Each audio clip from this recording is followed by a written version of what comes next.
इस कार्यक्रम के पुण्यार्चक हैं श्री कैलाश, श्रीमती अंगूरी, श्री अखिलेश, श्रीमती माया, श्री अजय, श्रीमती आशा, श्री विजय, श्रीमती अलका एवं अंबर, ऋचा, अपूर्वा, सिद्धार्थ, अभिषेक, अमन, अन्वेषा, निमिषा, दीपांग, मैसर्स खेमचंद शिखरचंद सेसई परिवार, सागर, मध्य प्रदेश।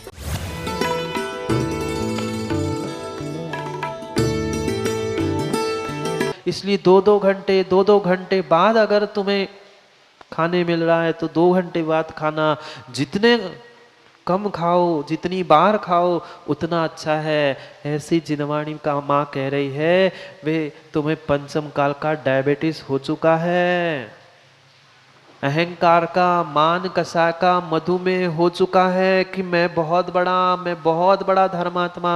उस डायबिटीज को ठीक करना है तो समय समय पर ये औषधि और ये जिनवाणी का भोजन कर लो। भले ही एक क्षण, एक चम्मच दवाई कितनी, इतनी बड़ी रोटी तो फिर भी इतनी बड़ी माँ होती है, दवाई तो चटनी से भी नहीं खाते। चटनी अचार से भी वह छोटी सी दवाई कार्यकारी होती है।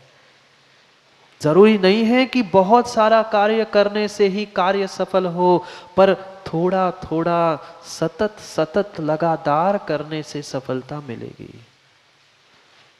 इसलिए थोड़ा थोड़ा भूमिका बनाने का पुरुषार्थ कर रहे हैं कि उस सदश्रावक, सदगृहस्थ बनने के लिए एक जीव को, एक व्यक्ति को करना क्या है। कैसी कैसी क्रियाओं में हम आज तक उलझे रहे, जिन क्रियाओं से मात्र पाप और पाप का ही अर्जन किया। पाप नहीं कमाते ना, घर में पाप नहीं करते ना, माँ बोलो ना, ना कि हाँ, ना कि हाँ। आप भी दुकान में, व्यापार में, बाहर पाप नहीं कमाते ना। महाराज जी पाप के अलावा और कुछ कमाते ही नहीं है। 24 घंटे मात्र विषय, कसाय, धन, बाहर का परिग्रह, पता नहीं किस किस के निमित्त से हम कितना सारा पाप कमाते हैं। कम से कम 24 घंटे हम पाप कमा रहे हैं, तो उस 24 घंटे के कुछ प्रतिशत, कुछ मिनट ही कुछ पुण्य का, शुभ का, सम्यक का कार्य कर ले। ये पक्का है। अगर सम्यक प्रत्यय साथ में लग जाएगा, सम्यक दृष्टि बन जाओगे, तो उतना पाप नहीं लगेगा जितना एक मिथ्या दृष्टि पाप कमाता है। आप लोग भोजन करते हो? नहीं, बनाते तो हो, करते हो क्या पूछना। आप भी लोग भोजन करते हो सभी? आप लोग भोजन करते हो प्रतिदिन। क्रांत शराब जी सुबह शाम दोपहर जब समय मिले हम भोजन करते हैं। आप भी भोजन करते हो, ये प्रणत सागर भी भोजन करते हैं, पर आप पाप का बंध करते हो और ये पापों की निर्जरा करते हैं। क्रिया कुछ अलग थी। माँ, महाराजों के लिए, मुनिराजों के लिए कुछ अलग से भोजन, अलग से फसल उगती है? नहीं, मात्र उन्हीं को शुद्धता से बनाते हो और कुछ नहीं है। वास्तविकता में श्रावक को भी वैसे खाना था, पर आज परंपरा बदल गई है। महाराजों के लिए चौके लगते हैं, महाराजों के लिए नहीं लगाने चाहिए थे। स्वयं शुद्ध खाना चाहिए था, फिर पड़गान करना चाहिए था। बात भोजन की चल रही थी, पाप की निर्जरा की चल रही थी। एक भोजन करते करते पाप का आश्रय बंद कर रहा है, और वही एक इंसान भोजन करते करते कर्मों की निर्जरा कर रहा है। क्यों? क्योंकि दृष्टि अलग है। कोई भोजन करने के लिए जीता है और कोई जीने के लिए भोजन करता है, इसलिए दोनों में जमीन आसमान का अंतर है। आप भोजन करने के लिए जीते हो, इसलिए पता नहीं कहां कहां जाके चाट के आते हो, क्या क्या खा के आते हो, और ये मात्र जीवन चलता रहे इसलिए भोजन करते हैं। क्रिया एक सी की, भोजन वैसा ही था, वही था, पर एक ने पापों का नाश किया और एक ने पुनः पापों को ही प्राप्त किया। सोचो, विचार करो। कि हम भी इंसान बने हैं, ये भी इंसान ही बन के जन्मे हैं, पर वे भगवान बनने के लिए आगे बढ़ रहे हैं और हम इंसान बन के इंसान नहीं बन पाए, श्रावक सत श्रावक नहीं बन पाए, तो हमारी पर्याय कितने धिक्कारने योग्य है।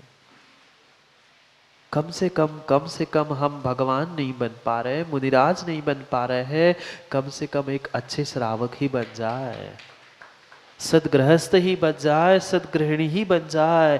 पर बने कब? जब ये सम्यक की क्रिया मेरे भीतर प्राप्त होगी तब। और उस सम्यक की क्रिया को प्राप्त करने के लिए ही देव, शास्त्र और गुरु, राकेश जी सुन लो, सुन ले कि सो रहे, उन तीनों का परिपूर्ण रूप से अलग अलग स्वरूप है, उनके अलग अलग स्वरूप को स्वीकार करना होगा। अगर आप ये कहो कि हमने गुरु की पूजा कर ली, गुरु की सेवा कर ली, वह अरिहंत की ही देव की पूजा है, नहीं है। हमने मात्र जिनवाणी का स्वाध्याय कर लिया, वो तो गुरु पास्ती हो गई, गुरु की तो उपासना कर ली हमने, क्योंकि गुरु ने ही शास्त्र लिखे हैं, शास्त्र की कर ली सो गुरु की हो गई, नहीं हुई। ये तीनों तीनों भिन्न है, तीनों का स्वरूप भिन्न है, तीनों का स्वरूप भिन्न समझ के भिन्न भिन्न रूप से उन पर श्रद्धा नहीं होगा तो हमारा सम्यक दर्शन नहीं है। तीन की महिमा है, देव, शास्त्र, गुरु, श्रद्धा, विवेक, क्रिया, सम्यक दर्शन, सम्यक ज्ञान, सम्यक चारित्र। एक एक के स्वरूप को समझने की आवश्यकता है। वह देव का रूप, गुरु का रूप मात्र बनाने से काम नहीं बनेगा, उस स्वरूप को प्राप्त करने वाले पर श्रद्धान, उसकी वंदना ही सम्यक दर्शन कहाँ है। कौन भगवान, कौन से भगवान, कौन सी जिनवाणी, कौन गुरु, एक एक का स्वरूप पृथक पृथक रूप से समझा रहे हैं। आज तक हमने ये सब कुछ पढ़ लिया, श्रावकाचार में रट के रखा है। परमेष्ठी, परम ज्योति, विरागो, विमलकृति, ऐसे परमेष्ठी में अरिहंत होते हैं, आप्त होते हैं, ये सब कुछ पता है, पर कितने आप्त हो पाए वे आप्त, कितनी उन आप्त के प्रति हमारा उनके स्वरूप के अनुसार श्रद्धान हुआ, नहीं हो पाया। इसलिए पुनः 7वें श्लोक में उस सच्चे देव और सत शास्त्र का स्वरूप कह रहे हैं। किसी एक का नाम आप चाहे जितने पुराण ग्रंथ राजू भाई खोज लेना, किसी आचार्य भगवंत ने किसी भगवान का नाम नहीं लिया, किसी एक व्यक्ति विशेष का नाम नहीं लिया कि गुरु का स्वरूप मतलब ये है, भगवान का स्वरूप मतलब इनके जैसा है, इनके जैसा नहीं कहा। चाहे आदिनाथ हो, महावीर भगवान हो, चाहे अनंतानंत चौबीसी हो, चाहे कुंद कुंद स्वामी भी क्यों ना हो, चाहे वर्तमान के कोई आचार्य भगवंत भी क्यों ना हो, वे कभी नहीं कहते। पर राकेश भैया जैसे जीव ज्ञानी बैठे हैं ना, जो जानते नहीं हैं और जानने के साथ, कह दूं राकेश जी, कह दूं, जानते भी नहीं और मानते भी नहीं है। जनाने के लिए तो बैठे गुरु भगवान जिनवाणी, पर मानोगे नहीं तो काम कैसे बनेगा। जानो भी, मानो भी, सुनो भी, तब काम बनेगा। यहां भी 3 की आवश्यकता है, सुनना, गुनना और मानना। सुन तो लिया और काम का नहीं है, भीतर जाना होगा, गुनना पड़ेगा, सुनने के साथ गुनना पड़ेगा और फिर चुनना पड़ेगा, यानी चारित्र में भी लाना होगा। सुनने से श्रद्धा होगी, गुनने से ज्ञान होगा और चुनने से चारित्र होगा। पर नहीं समझ पा रहे हैं अभी तक वस्तु स्वरूप को, क्या हम अपने स्वरूप को नहीं समझ पा रहे हैं, भगवान और गुरु के स्वरूप को क्या समझेंगे। समझ पाए आज तक मैं इंसान हूं, मैं जीव द्रव्य हूं, मैं किस प्रकार का जीव हूं और कितना मेहनत करके मैंने इस मनुष्य पर्याय को प्राप्त किया है, ये भान नहीं है, ये बोध नहीं है, इसलिए व्यर्थ व्यर्थ गमा रहे हैं इस मनुष्य पर्याय को।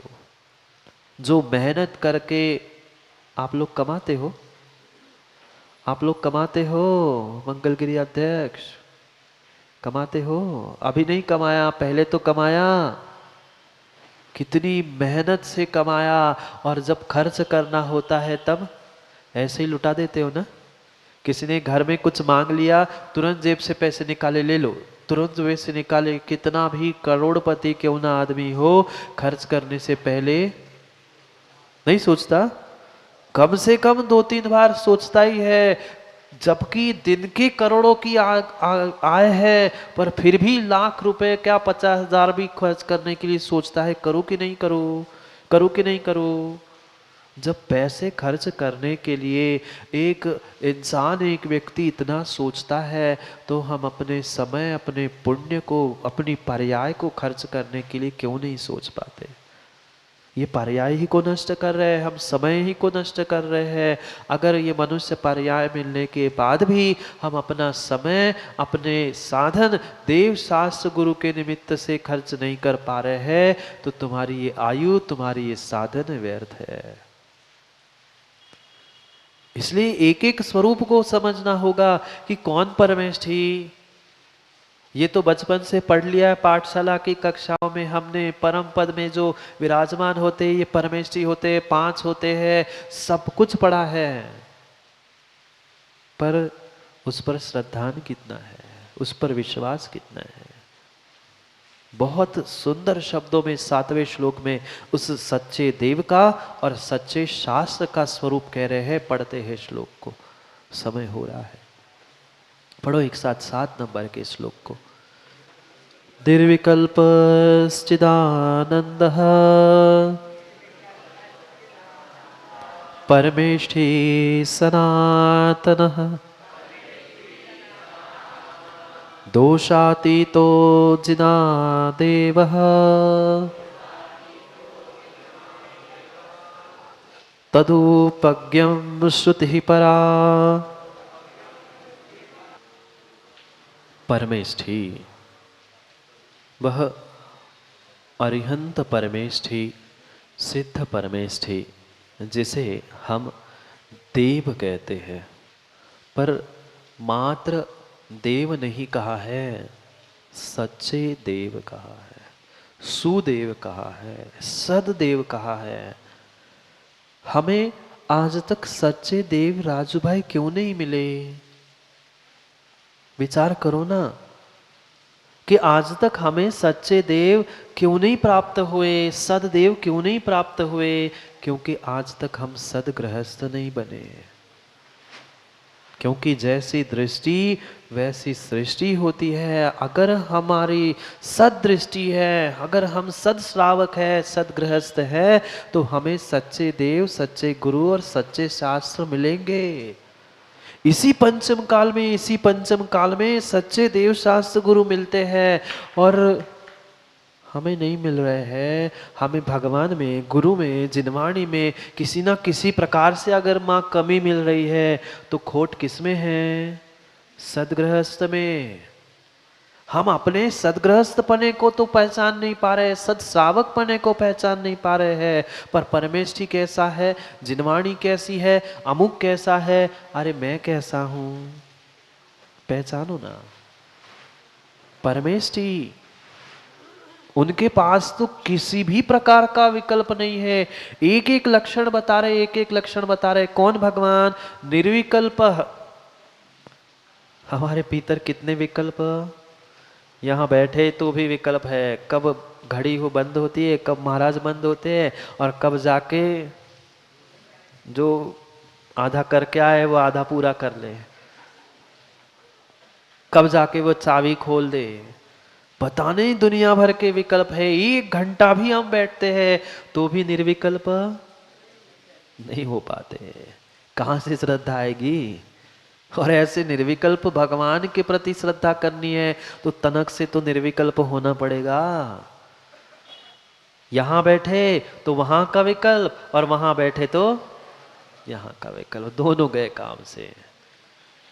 ना वहां चैन से काम कर पा रहे हैं, ना यहाँ चैन से का जी पा रहे हैं। यहाँ तो फिर भी कुछ ना कुछ निर्विकल्प हो सकते हैं, पर घर में अगर यहाँ का विकल्प आ रहा है तो माँ वो श्रेष्ठ है, पर यहाँ बैठ के अगर कुकर की सीटी सुनाई दे रही है तो वो विकल्प काम का नहीं है। नहीं है। वैसे तो कोई भी विकल्प काम का नहीं है, पर यहाँ बैठ के वहाँ का अशुभ विकल्प से अच्छा है कि वहाँ बैठ के यहाँ का शुभ विकल्प करे। इसका मतलब ये नहीं है कल वहीं से बैठ के हम विकल्प करते रहेंगे महाराज जी, यहाँ करके विकल्प क्या मतलब। कहने का अभिप्राय है विकल्प करो ही मत, 1 घंटा के बाद हो जाएगा काम, जब होगा तब होगा, ये तो पक्का है। जो काम जिस समय पे होना है वो नियत होना है, ये सम्यक नियतवाद है। उसको सोचो, अगर हम यहाँ से विकल्प करके या कहीं से विकल्प करके जीना सीखेंगे तो कभी सफलता नहीं मिलेगी। अरे भगवान स्वयं में जितने संसार के विकल्प हैं, सब संसार के विकल्पों से निर्विकल्प हो चुके। अरे हम पूरे विकल्पों से निर्विकल्प नहीं हो रहे, कम से कम अशुभ विकल्पों से तो निर्विकल्प हो जाओ। उनके चरणों में बैठे बैठे अन्य बाहर के दुनियादारी के विकल्प छोड़ दो, भगवान बनने के विकल्प कर लो। वे तो सभी संसार के, संसारातीत के, भीतर के, बाहर के सभी विकल्पों से निर्विकल्प हो गए। बहुत सारे जीव तो मात्र इसी विकल्प में जीते हैं राकेश जी कि मैं निर्विकल्प कैसे हूं। हाँ, ये भी विकल्प ही है, निर्विकल्प कैसे हूं, निर्विकल्प कैसे हूं, निर्विकल्प कैसे हूं, इसका विकल्प नहीं करो, हो जाओ, काम बन जाएगा। होने की आवश्यकता है। जो निर्विकल्प होता है उसे किसी प्रकार का विकल्प नहीं है कि मैं इसके साथ क्या करूं, उनके साथ क्या करूं, इसको कैसे समझाऊं। कोई भीतर का विकल्प ही जहां शेष नहीं है, ऐसे निर्विकल्पहा चिदानंदा, चिद आनंद, चित आनंद, जो चित्त के यानी चेतना के आनंद में डूब चुके हैं, क्योंकि उन्हें बाहर का कोई विकल्प, अंदर का कोई विकल्प नहीं रहा। अब मात्र और मात्र अपने आनंद में, चिद के आनंद में लिप्त हो चुके हैं। ऐसे परमेष्ठी, ऐसे परमेष्ठी सनातना। एक एक शब्द समझने जैसा है और एक एक शब्द पर एक एक घंटा चर्चा करने जैसी।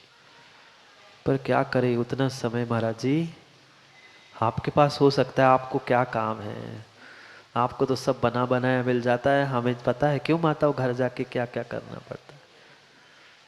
जब इतना विकल्प छोड़ के यहाँ आए तो इतना आनंद है, सपन यहाँ का भी आनंद छोड़ के वहाँ जाऊंगा तो निर्विकल्पता का कितना चिदानंद मिल जाए।